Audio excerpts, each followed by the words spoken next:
प्रत्येक पालकाची अपेक्षा असते की माझं मूल हे माझ्याशी चांगल्या पद्धतीने कनेक्ट राहावं, त्याने माझ्याशी त्याच्या मनातल्या गोष्टी शेअर कराव्या.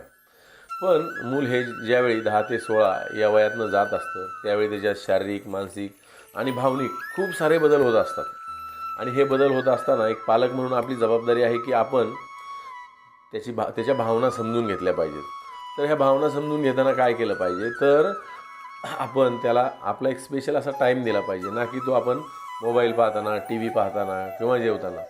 तर त्या मुलासाठी मी तर म्हणेल एक 10च मिनिट काढा रोज आणि त्याच्याशी त्याच्या रोजच्या दिवसाविषयी बोला, की बाळा तुला आज शाळेतला दिवस कसा गेला?